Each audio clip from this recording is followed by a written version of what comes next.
متابعي ومحبي قناة البهجة للعقار، السلام عليكم ومرحبا بكم في هذا العدد الجديد وهذا الفيديو الجديد اللي غنقدموا فيه هذه الشقة. كما كتشوفوا معنا شقة متميزة.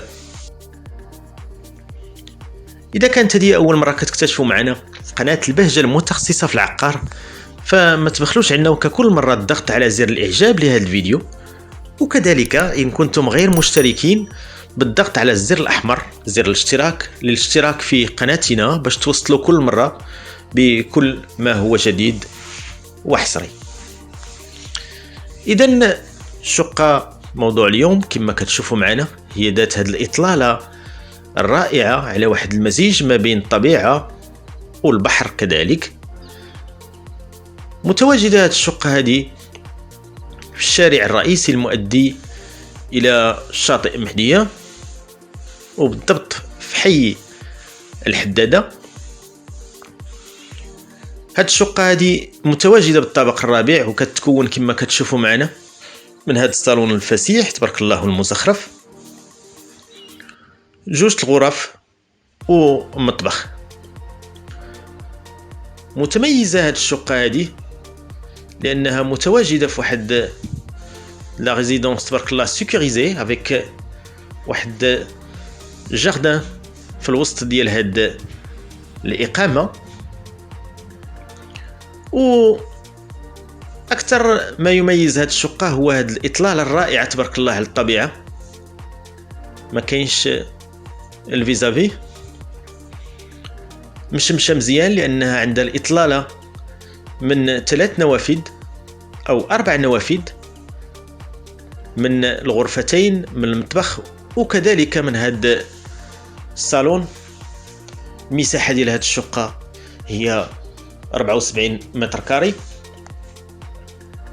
وهاد الإقامة أو هاد العمارة اللي متواجدة في هاد الشقة راها مزودة بمصعد وكذلك ان باركينغ سوسول. قريبة هاد الشقة هذه من وسط المدينة بما أنها متواجدة على الشارع الرئيسي المؤدي إلى الشاطئ، وكذلك قريبة من كل المرافق الضرورية. كما كتعرفوا معنا المنطقة ديال الحدادة راه تبارك الله عرفت واحد التطور كبير مؤخرا بحكم البنايات اللي تبنات في الآونة الأخيرة. وهاد الشقة كذلك مطلة على واحد لو جاردان اللي هو طويل، واحد الشريط أخضر اللي غادي على طول الطريق المؤدية إلى الشاطئ ديال المهدية، وهو الشريط اللي كيتعتبر محج للعائلات ومتنفس كذلك للأطفال الصغار. هاد الشقة هذه راها معروضة للبيع بواحد الثمن اللي هو جد مناسب. الثمن ديالها راه ما كيتعداش 66 مليون، وقابلة للتفاوض بطبيعة الحال مباشرة مع صاحب الشقة. ما عندناش غير هاد الشقة في هذه المنطقة ديال الحدادة، هناك شقق أنواع مختلفة وبمساحات مختلفة وأثمنة مختلفة كذلك. وهذا الشريط الساحلي وهو اللي كيميز هاد المنطقة ديال الحدادة. إذا كنتم مهتمين بهذا النوع من العقارات فما عليكم إلا تواصلوا معنا مباشرة على أرقام المتواجدة على الشاشة. حنا راه الإشارة ديالكم طيلة أيام الأسبوع سواء الاستفسار وكذلك لزيارة هذه الشقق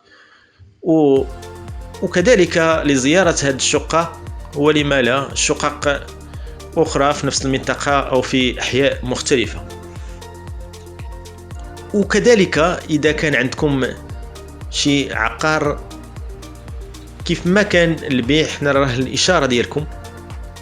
إذن مرحبا بكم ومرحبا بالتعاليق ديالكم ومرحبا بالملاحظات ديالكم كذلك، ومرحبا بالطلبات ديالكم الخاصه. نخليكم تتابعوا معنا هذا الفيديو الى اخره. شكرا لاهتمامكم بهذه القناه، والى الفيديو القادم بحول الله. شكرا والسلام عليكم.